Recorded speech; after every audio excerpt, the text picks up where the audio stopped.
I'm Charlie Hickox. We're here today to take a little walk. The walk itself is about 3 miles. The trails are good. It does have its ups and downs. I'd like about 5 or 6 minutes of your time before we begin, because after all, this is Glacier Park, and a little introductory talk about glaciers. At the present time, about 10% of the continental masses of the world are covered with ice. Most of this is in Antarctica or in Greenland.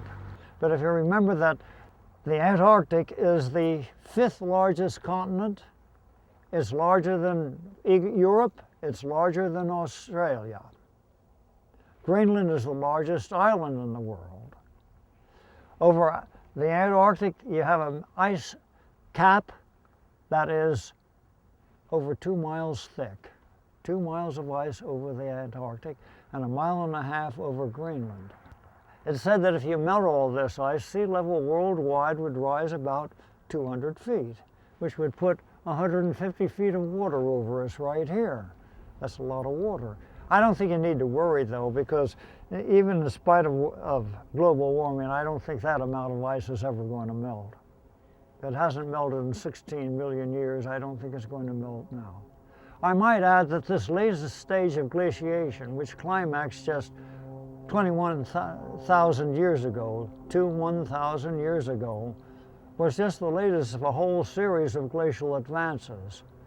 Advanced retreat, glacial interglacial, advanced retreat.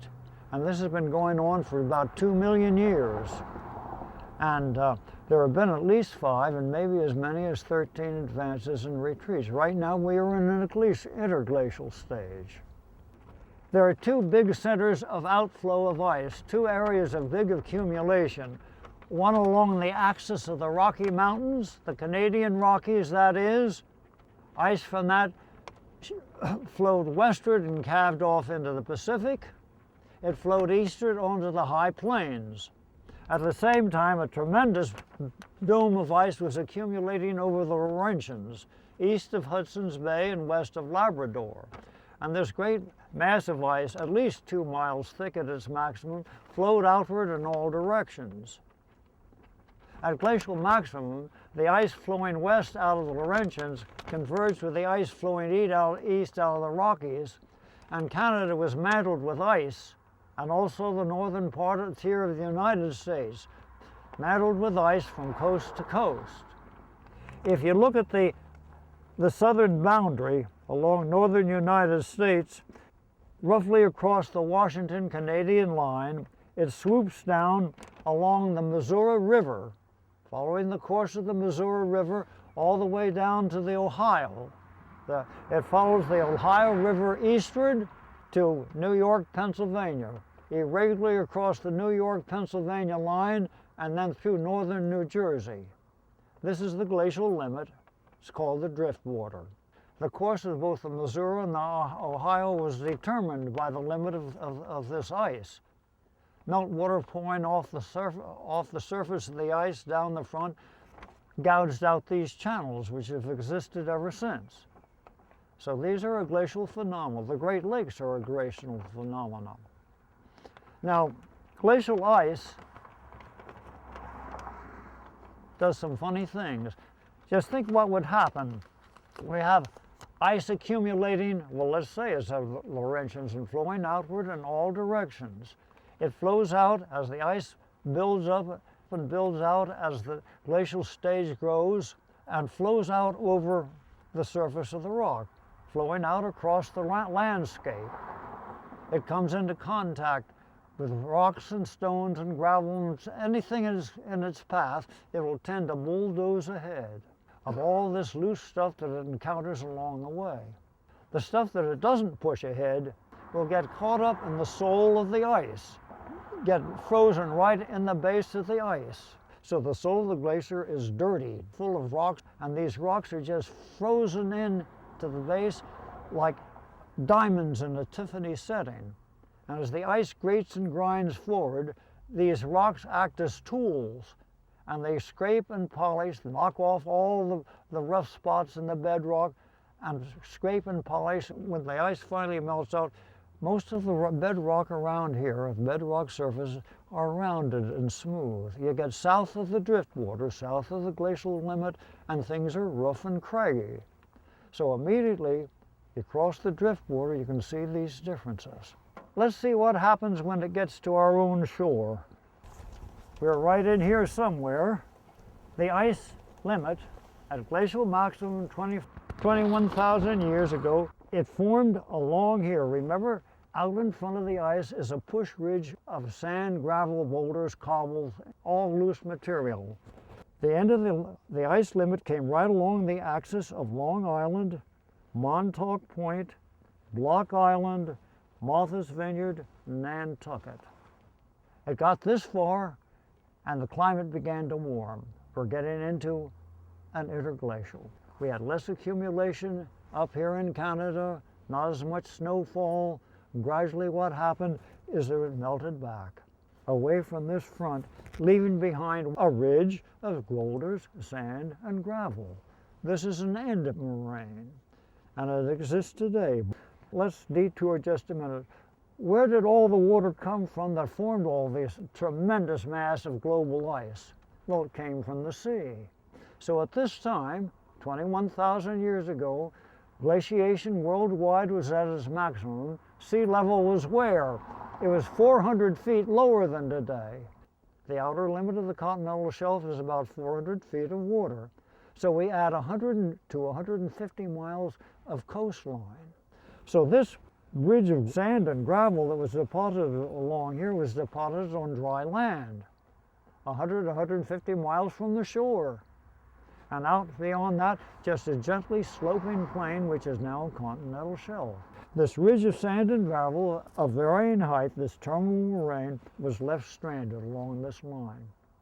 The ice melted back, but as you know, the world's climate is a fickle thing. It's a fickle phenomenon. And so once again, there was a brief return to glacial conditions. Once again, we had a re-advance of the glacial ice. I don't know how far it retreated back before the re-advance, but where re-advance did occur, and this time it didn't get as far as the outermost moraine. It came ashore at Watch Hill, and you can trace this morainal ridge along. It starts an Ocean Highway and Watch Hill. As you travel eastward along Ocean Highway, you'll have the ridge on the left and the flat holes of Misquamicut Golf Course out in front. Following along Route 1A. At Havisham, it picks up Route 1. So all the way from Watch Hill on the west to Point Jude on the east. Schematically, this is the glacier at its maximum. And so we have axis of Long Island, Montauk, Block Island out here, creating this moraine. At that time, sea level was 400 feet lower than today and way out 100, 150 miles offshore. Retreated back, re-advanced to this point, generating the recessional moraine. And again, outwash out in front, outwash out in front. So here we have two massive moraines that we will hopefully, with the weather it is today, we ought to be able to see the outermost moraine, we ought to be able to see the terminal, and we'll be walking across the recessional. We are now on top of the moraine, and you see this big hole behind us? Well, remember this is a push ridge, and you get boulders, sand, cobbles, gravels that have been picked up along the transport, but also when it gets left behind in this ridge, there are always blocks of stagnating ice, big old huge blocks of stagnating ice. The ice front melts back, leaving behind this ice cored ridge. And very slowly these blocks of ice melt out. And what happens? What are you left with? When the ice is gone, water drained out, what have you got? You got a hole. And a kettle hole is more or less the size, shape, and thickness and depth as the ice that caused it. So you have a long, narrow ice, you're going to have a long, narrow kettle hole. Kettle holes tend to be rounded. If they're deep enough to cut the water table, they'll have ponds. And characteristically, kettle holes have no outlet or inlet. And the water you see is the water table at that particular moment. And of course, it will fluctuate with the wet, dry season. And the highlands around them, separating the kettle holes, were really the stuff that filled in between the blocks of ice. And these are called kames. So the hills of gravel are kames, the holes are kettle holes. And characteristically of end moraines are kame and kettle topography. These rocks, remember I said that fluid ice can work its way down in cracks and crannies of bedrock and actually spall off and quarry out blocks of ice that become embedded in the base of the ice? Well, when the ice melts back, these things are left behind. These things originated somewhere upstream as regards the glacier. If you all well know that Westerly was a granite producing area, or was formerly, and so we have big crop outs of granite up there. Ice coming across, pick it up, quarry it, bring it down here, and drop it. These are glacial erratics.